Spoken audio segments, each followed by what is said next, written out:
Ladies and gentlemen, I give to you our Congressman for 30 years, Gary Ackerman.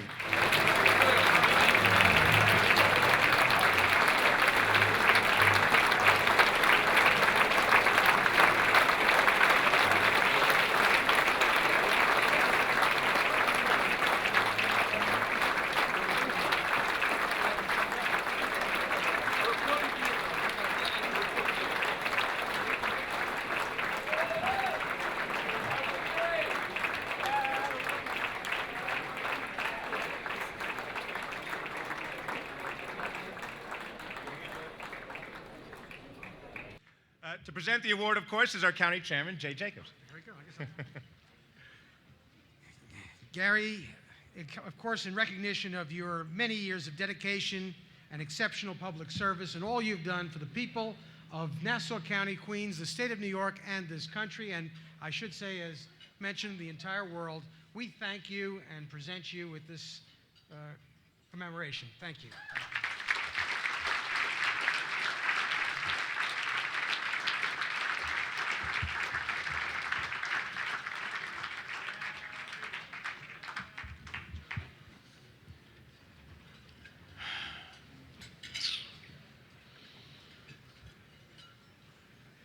I was supposed to meet somebody here. I told them they'd recognize me because I'd be the guy with the carnation. You just screwed up my evening. John, thank you very much. Thank you for the leadership of our town and everything that you do. Jay, you are an exceptional human being, a great political leader, and an inspiration to each and every one of us. And we all owe you a tremendous debt of gratitude for all of the work that you do on behalf of ordinary men and women throughout our county and throughout our state. Thank you, Jay Jacobs.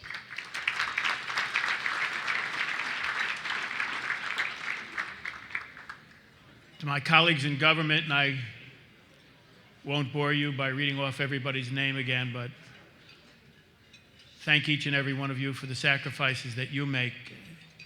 And especially thank your significant others and your family for the sacrifices that they make.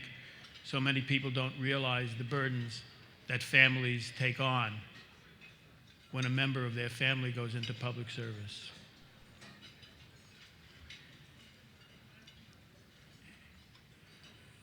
It's been a long time, and I'm wrapping it up, at least this part of my life. I wasn't sure exactly how to do that. A lot of people have come over and say, "Are you okay? Are you feeling all right?" I guess we forgot to put in the press release that both me and my wife and my family are in very good health.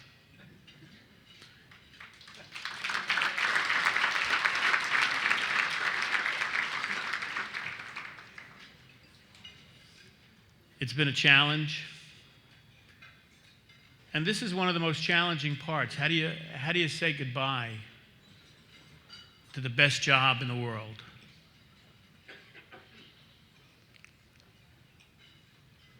Job that has its challenges and its rewards. And to walk away and enter a new phase. I wasn't sure how to do that. Newspapers express surprise. They always say, a sudden decision. I guess the decision isn't sudden, the announcement is sudden, because you can't make a gradual announcement that you're stepping down from a position like this. If I did this 2 years ago, that would have been goodbye 2 years ago. The sharks circle the water pretty quickly. But in trying to think of how to do this tonight, I'm going to sort of break one of the rules that I tell so many of the younger people, many of them very successful in this room, elected officials, when they became public officials. My only advice was always remember, it's not about you. It's about the people who sent you.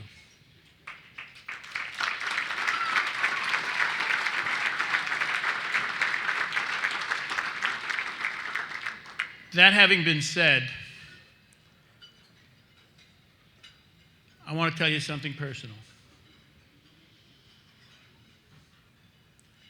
I want to tell you a story. Once upon a time, there was a little boy, a fairly ordinary little boy, born to a mom and dad. His mom was a refugee, come to this country from Poland as a little girl, married her childhood sweetheart. They graduated from elementary school. He became a taxi driver and worked when he could work. They were of very modest means. Moved into a housing project. The little boy grew up in public housing together with his brother. Not fully understanding they were poor right away, but after a while realized that the wonderful apartment, the roof that they had over their head, cost a lot more than the $80 a month that they were paying, more than the $20 his mom was able to put in the envelope she kept in the left-hand corner of the top drawer of her dresser. Till on the fourth week, she had $80 and walked to the office and paid the rent. But he figured out soon enough that somebody else, some other family, some other people, some entity was helping, and that rent was subsidized. And he came to understand that he was the beneficiary of that public largesse, and that somebody owed somebody something.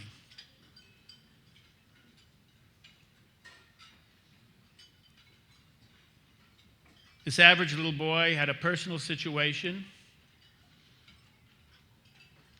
where he had a problem with his knees. They didn't work the way they were supposed to work. And he fell down quite often. His father told him that was okay, as long as you get up every time you fall down, you're a winner.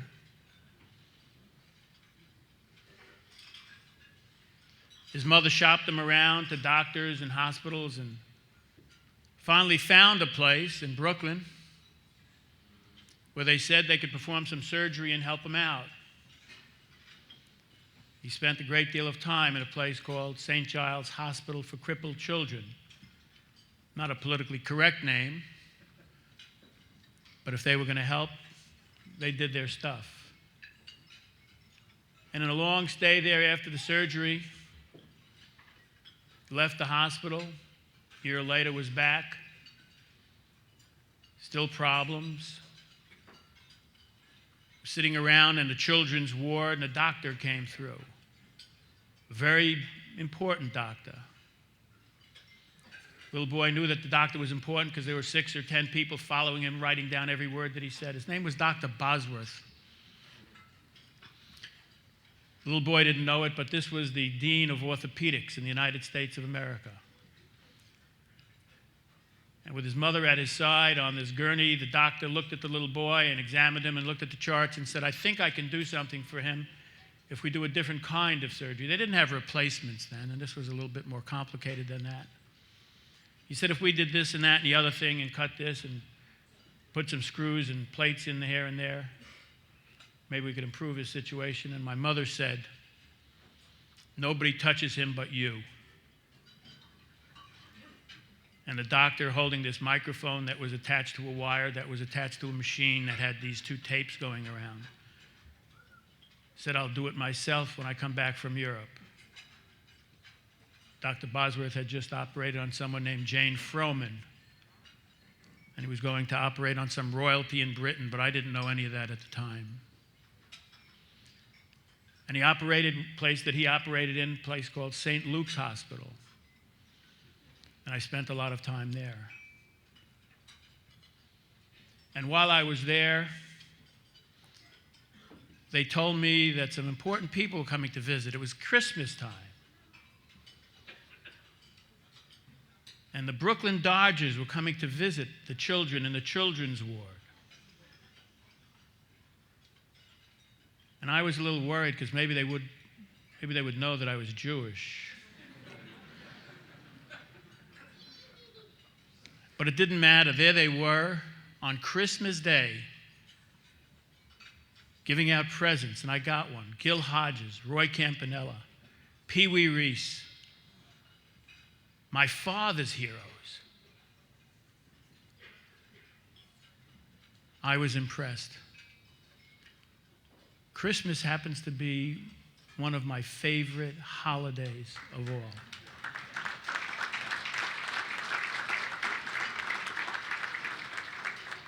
Not for the religious significance, but for the gift of dignity, the gift of being appreciated, the gift of feeling important to people who are outside of your family and people who are important to other people. And so I come to love Christmas,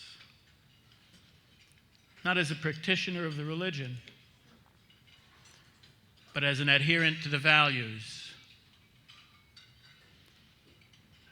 And the little boy did a lot better. He was now standing more than he was sitting and looking up.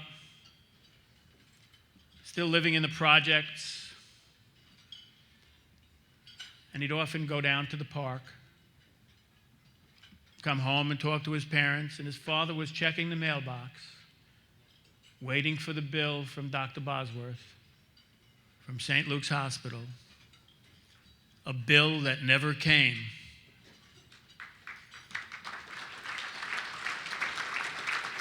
And he was reminded again that somebody owes somebody something. That somebody paid those bills. And he hung out in the playground. He still didn't play a lot of baseball, but he had a lot of friends that did. And he'd go down to the playground and he'd watch. And then one day they needed somebody on the team. I think somebody went home or whatever, and they were short one player. And he was shocked when somebody said, "Get up, you're going to hit." And I was petrified. I didn't know what to do, even if I could hit. And another kid in the park, in our playground, in the projects, stuck a bat in my hand and said, "I'll run for him." His name was Herbie. And I stood there at the plate, nervous as anybody could be. Bat over my shoulder. Herbie standing 3 feet to my left. The pitcher pitched the ball, and I swung as hard as I could. And somebody was watching, and the ball went somewhere into the outfield. And Herbie counted 1, 2, 3, and then took off, heading to first base, and my heart was beating. This has never happened to me before in my life. 60 feet later, Herbie reached first base, and everybody cheered, and I was standing there at home plate with a bat on my shoulder, looking at first base, and we hit a single.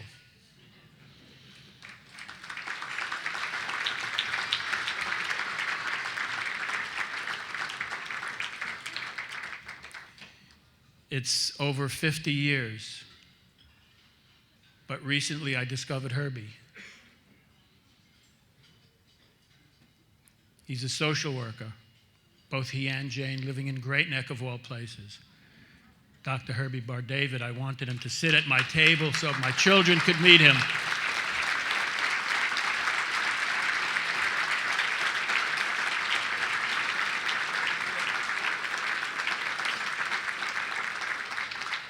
He's been puzzled all week as to why I called.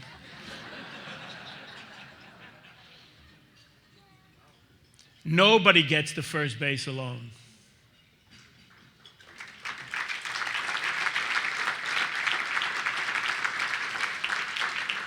I've now run in 23 consecutive winning world-class elections, and I won them. Never ran by myself in my life. I ran because of each and every one of you, and with the help that you gave me and the support that you give people.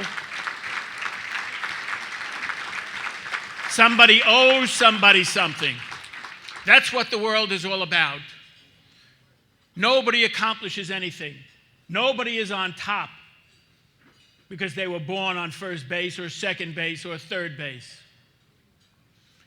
It's because of the people that help us, the people that work with us, the people who believe in each other, supporting each other.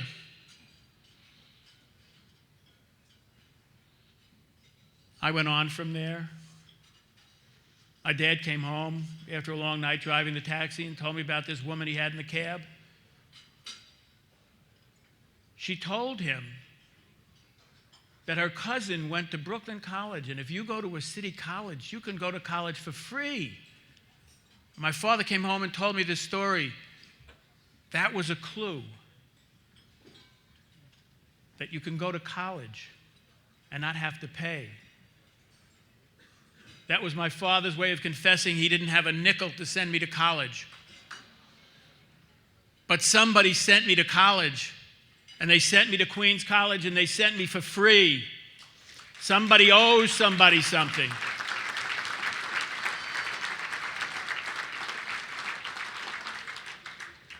And at Queens College, my dream came true. I met the love of my life.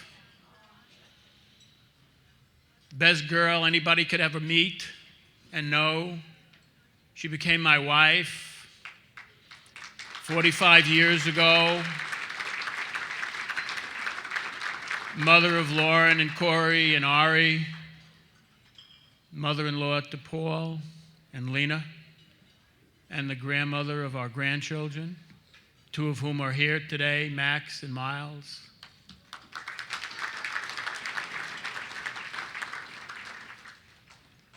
She's the managing partner of our family, my inspiration, my harshest critic, my greatest advisor, my moral compass, and the person who sacrificed more than anybody I know for these past 30 years. Thank you, Rita.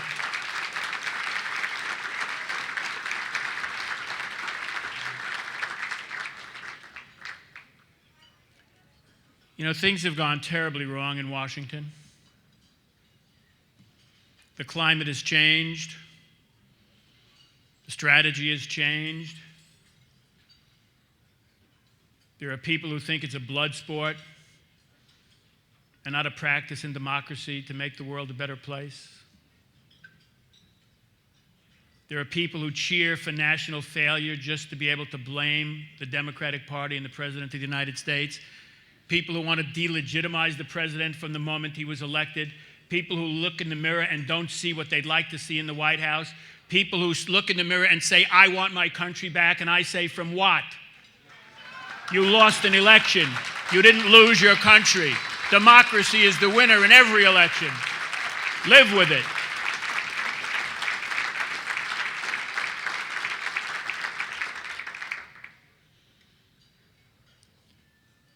And they go on and on in a very destructive mood. They turn one citizen against another. They change one religion against another. They invoke the name of the deity into the process, and if you don't believe exactly what they believe and want to say it the way they want it said, then you are a heretic, that you will burn in hell for eternity because you don't believe the things that they believe. And that is not the way to have a national dialogue. That is not the way to settle our problems. That is not a way to resolve our differences. That is not a way to compromise and make progress. This is a great country. And we're unworthy of that kind of behavior.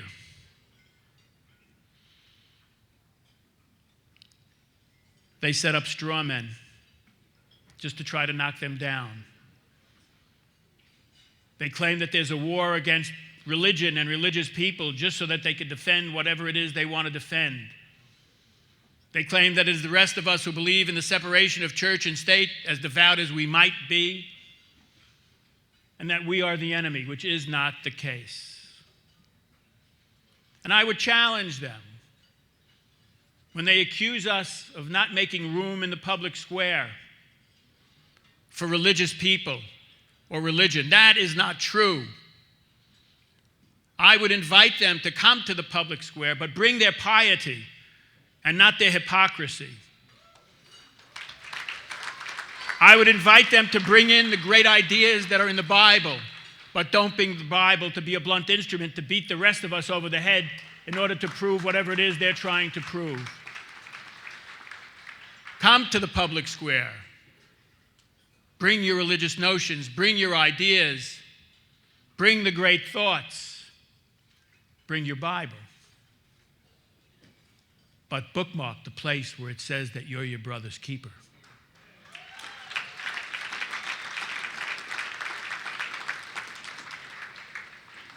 Bring the notion of doing unto others as you would have others do unto you. Indeed, bring your commandments. Bring every single one of them. Bring thou shalt not kill.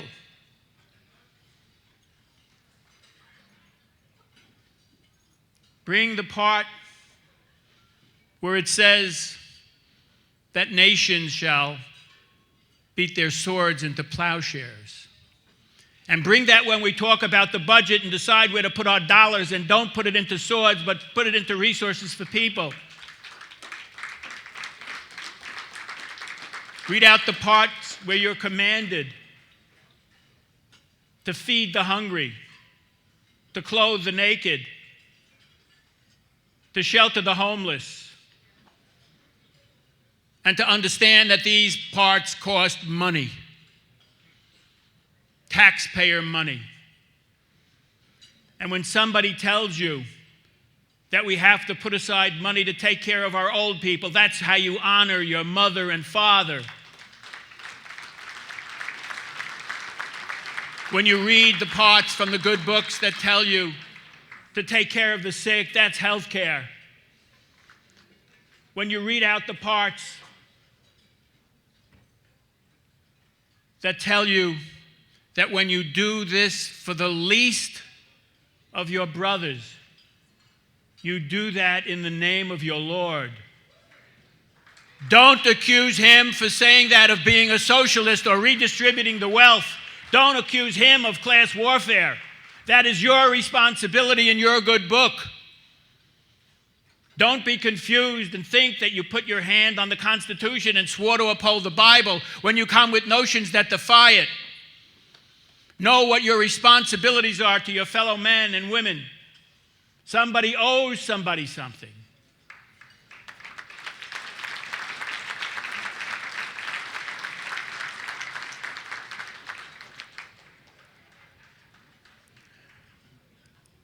I owe so much, more than I can ever repay. From a kid who was born in the projects, I was able to get to first base with a little bit of help. For a kid who, until we went on his honeymoon to Florida, never left the projects to go further than the Catskills.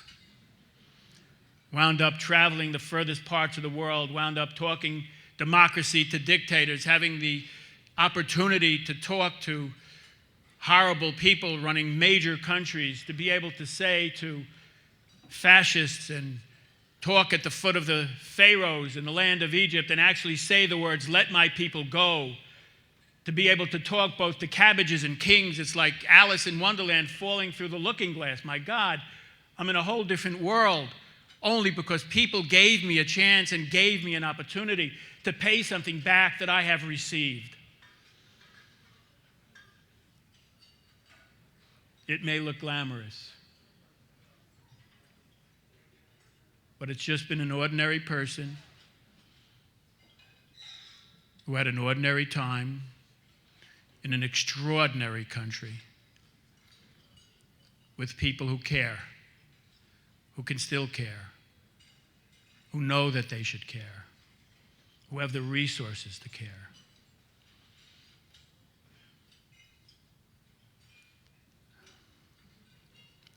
My favorite Scottish poet said, "What a gift the gifted gie us to see ourselves as others see us." We never know how others see us. And sometimes others have no idea of how we see ourselves. So in winding down these remarkable years that you've afforded me the opportunity to pay it back in some small way, I don't know what you see, but I look through the fog, and the only thing I see is a grateful kid rounding third, slowly, slowly coming home. Thank you.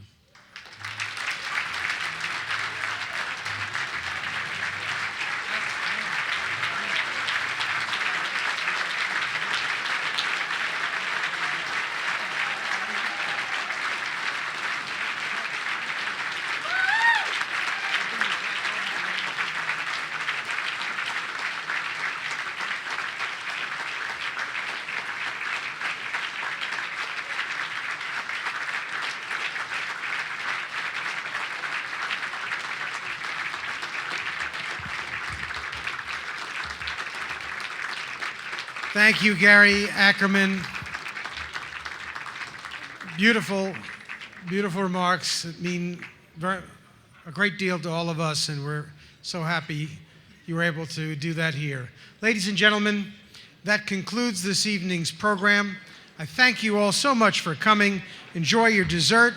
Enjoy the rest of the evening. And again, thank you for everything.